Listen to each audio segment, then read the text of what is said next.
Good evening. My name is James Singleton, Director of Athletics here at Macalester. We're here for our 2024 Hall of Fame induction ceremony.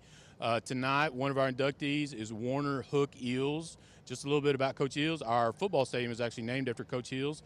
Tonight, we have Miss Kelly Eels here on behalf of Coach Eels, and she's going to talk to us a little bit about Coach Eels and the impact he had not only on her and her family, but our community.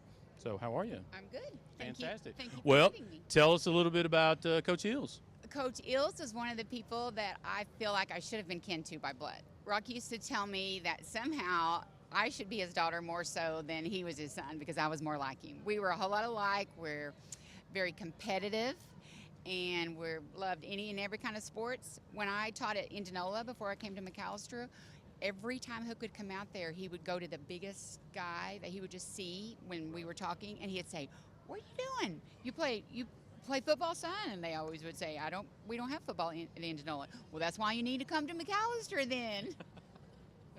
He was recruiting for Macalester football wherever he went.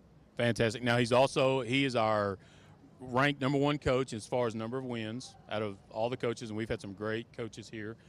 Just tell us a little bit about, of course, you've retired. I know you're a former coach here as well. We might go down that avenue here in a little bit.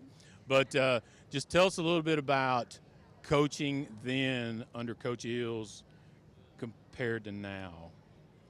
Oh, my. Hook, apparently, from the stories that I've been told, Hook he didn't sugarcoat anything. He told it like it was. It was black and white, period. Whereas to me now, these days, in so many words, you kind of got to sugarcoat a little bit or kind of ease down that road, the avenue. Whereas Hook, no, it was black and white. Right. And you worked hard or you left. You got kicked out of practice. And apparently it was like that with Rocky, too. It was right or wrong. There was no middle. Fantastic. Okay, now the universal question a lot of people want to know, where did the nickname Hook come from? Hook is left-handed. When he was in the military, he was in the Army and the Marines. I don't remember which one. But he started boxing, and he had a left hook, and he would apparently knock people out all the time. He wasn't a real big stature person, but apparently he was really fast, and he would do all his moves and then knock them out with his left hook. Well, there you go. I did not know that. How bad is that? Okay, just a little bit about like his career. Like obviously he was a football coach, but he was in education for a long time. What were some other things that Coach Eels did? He coached track. I know when he was in the military, I'm not for sure in school, but he was in the military, coached baseball. Baseball and football were his two loves. He was offered a baseball scholarship to OU, but he turned it down to go play football at East Central.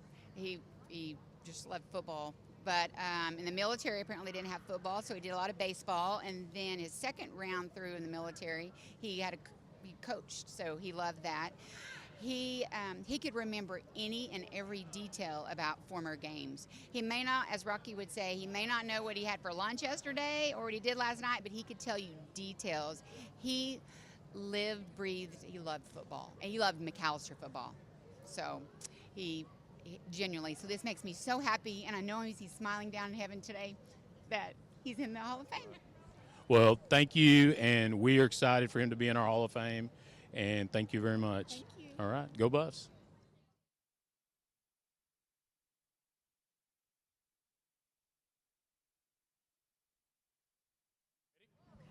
Okay, we are here to interview our second inductee to our 2024 Hall of Fame, Robin Hoffman, now Strickland, all-stater in multiple sports. We're going to let her brag about herself here in a little bit.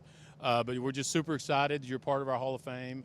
Like I said earlier, you were a first ballot person. It was really, really exciting to have you in. Obviously, you're highly decorated. So just tell us a little bit about, what were your sports, what were you all-state in and things like that. Okay, so it starts out with gymnastics, which isn't up here because that was when I was younger, and Coach Yvonne was my coach then. And if I didn't have that background, I don't think I could have accomplished any of this. So then I participated in track and volleyball and cheerleading in high school. And I all-stated in cheerleading and track and honorable mention volleyball. Okay, awesome. Of course, obviously you're a hurdler. That was kind of your MO in track, right? Plus you also ran relays as well. Yes. Okay, awesome. We talked earlier a little about the impact coaches had in your life. Yes. tell us a little bit about your coaches and what positive influences they had for you in your development as a student athlete. Well, I was really blessed to have amazing coaches, and if I didn't have them, then I wouldn't have done any of these accomplishments. So I can't take all that credit. They knew what they were talking about, and those coaches were Yvonne, as I mentioned, Coach Stone, Coach Carney, and they were in track, and Coach Debbie Williams for volleyball, and then for cheerleading was Coach Miller, Debbie Miller. I had to think for a second. I'm so sorry. Coach Miller. And they had a big impact in my life, not only just in sports, but they encouraged me and supported me also outside of sports, which I think that relationship really helped to promote the athleticism and the work ethic and accomplishments. It wasn't just about the sport for them. It was about the person as well. Gotcha. Awesome. Now, obviously, like I said, lots of medals. Is there any one just impactful moment in your athletic career that just kind of defines you and who you are, and just one thing when you're talking to your kids, like, I remember this moment just like vivid? Okay. It would have been my junior year in track, the state track meet in Ardmore. And I was running the 300-meter hurdles. And by the end of that race, you're dying. You're literally just exhausted. And so I was rounding the 200, going for the final 100, and I was out of gas. And I heard the crowd cheering, and I knew I had a competitor coming up on me. Right. And I could see her right at the end, and she was in my peripheral vision. And I just dove over the finish line. And so we were 46:36 was my time, and hers was 46:37. So it was a really close race, and Coach Stone was there, and they called it initially as her being the winner, and then he called for a review.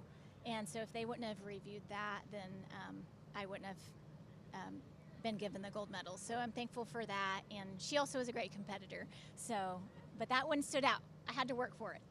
All right. So, and just kind of finally, of course, obviously you don't live here in McAlester anymore. Just anything that you'd like to say to our community, and whatever influences you had other than your coaches that impacted your life. Absolutely. I am so thankful for my faith in God and Jesus, and that's number one. And with those gifts that I wouldn't be able to accomplish anything. And then I just want to say thank you to my family and my community for all the support that you guys gave me, and my church especially too. And I just really felt loved growing up here, and it was a really, really great place to grow up. Awesome. Thank you very much.